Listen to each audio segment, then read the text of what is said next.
Welcome to Main Thing Media. This is Dame, and talk about college football is the main thing. Today, of course, we're gonna talk about Colorado Buffaloes. And Friday night was terrible, and I mean terrible. 29 points up at the half, blown. Final score 46-43 to Stanford, a 1-14. Man, something is wrong. And, we just want to go over some things, man, to try to figure out what it is, man. I mean, I'm a fan. I'm a fan of that team. I'm a fan of a few teams, but, I like Coach Prime and I like Buffaloes and I like what they were doing out there, man. So, I just want to talk about some things and just try to figure out, we can, identify, what's really going on in Colorado out there, man. So, first of all, I'm going to look at a stat sheet, man, just check over the game, and, the stat sheet, the first thing that, this is, I guess, from the game Friday night. The first thing that stands out is Shedeur Sanders is the leading rusher for the team, which is odd because he's the quarterback. Your quarterback definitely shouldn't be your leading rusher. I think he had looks like 37 yards rushing, which is more than all your backs. Now we all know that they don't have much of a run game, but wow, you know what I'm saying? With all those people, Hankerson, Dylan Edwards, Alton McCaskill, Xavier Weaver, you know what I'm saying? Somebody got the lead, one of the backs got to get on the board before him, Now, Shedeur, of course, 400 yards. Can't say nothing there, you know what I'm saying? And I'm willing to bet probably 350 of that was in the first half. I mean, he did really, really well. You go down to your receiving, of course. Travis Hunter led the receivers with 13 receptions, 140 yards. Xavier Weaver came in 124, and then falls off, Jimmy Horn Jr., Javon Antonio, Dylan Edwards, and Alton McCaskill. They combined all together for 400 yards in receiving, you know what I'm saying? So that was great. That did well. And, Travis Hunter, very well on offense. Tonight, though, Friday night, not so well on defense, And you know what? I would, try to go and break that down. But you know what? I'm going to say, he's been out 3 games. Come on. He deserves a pass. He can get a pass for that one. That wasn't his best performance, and like I say, everybody is entitled to at least one, you know what I'm saying? One off night. So, yeah, we're going to let that one go. We look at some of the others. The things are just not there. It makes you kind of question. We never don't have a defense. Everybody, we know the defensive line is not where they need to be. But now, it comes up, is it the secondary as well? Because if you noticed, Stanford ran the game in the first half. They ran the ball in the first half.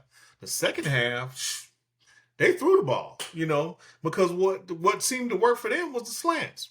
At one point in the game, they ran the slant 5 times consecutively. Twice on the right, I believe, went once on the left, and went right back on the right to the same player.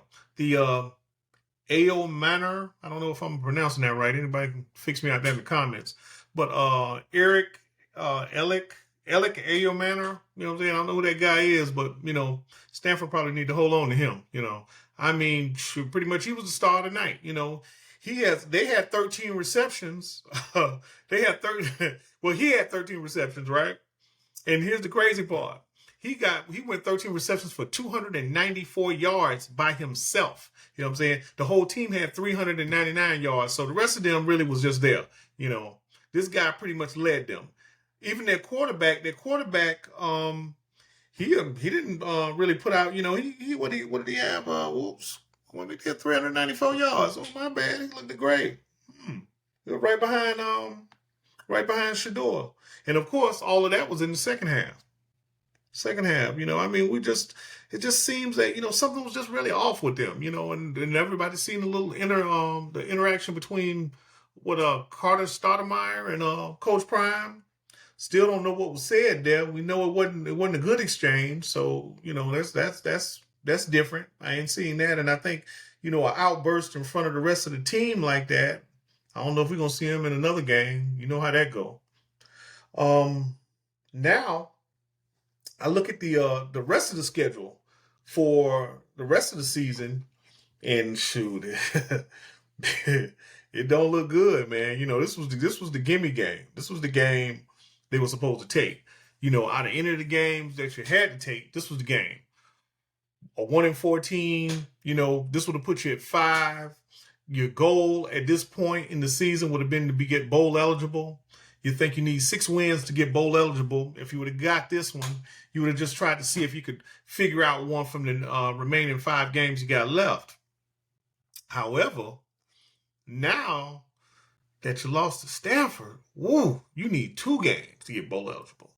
And 2 games, man, look here.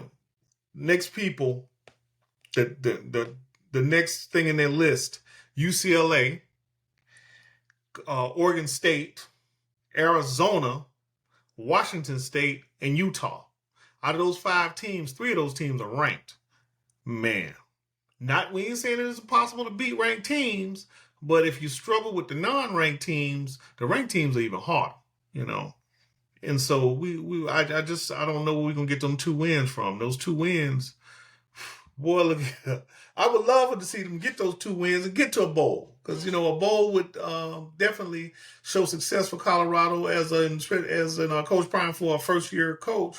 That would be great coming into a Power 5 program and boom, from 1-11 to a bowl game and not even a whole year, in 6, 7, 8 months, because it's just been, we tend to forget that he took that job December 5th, I think, last year. So it ain't even been a year yet, 10 months, maybe 10, 11 months. So, what he's done so far is great.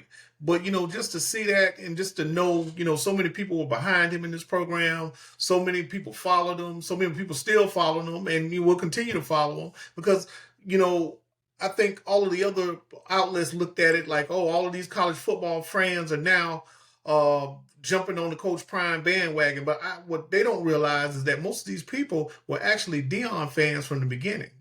There are people who are watching college football who have never watched college football and never had an interest in college football. And they follow him just because it's Deion, because we always like to see excellence in the community, you know what I'm saying? And I think, his persona and, for us that are older, we remember him from back in the day, you just want to, it's like you're just getting it all over again. It's like prime time all over again. So, a lot of that will come from, that popularity. But, that popularity is a 2-edged sword. You're not winning. People. Some people it turn into vitriol. They'll start jumping up, saying all kinds of negative things about you, and you just hope that we can keep going, and these guys don't let this get to them.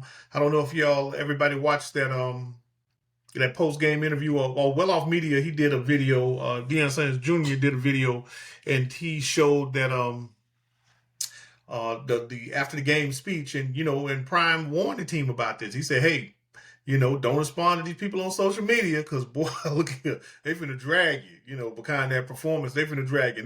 And most likely that's the worst performance of the year. Shoot, it can't really get no better than that. So, I wanna go through this and, just kind of look at this, and hopefully Prime and the team can recover from such a devastating loss, because I know they're hurt, they upset, and what's even worse about it is that instead of the normal week you got, they got 2 weeks to sit and think about this. So until 13 days from now, they're sitting there and they're basking in this loss, and like I say, social media ain't gonna help.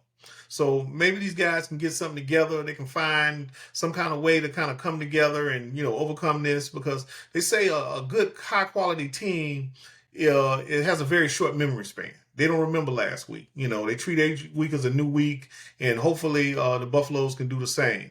Because it's hard out here. Power 5 football, man.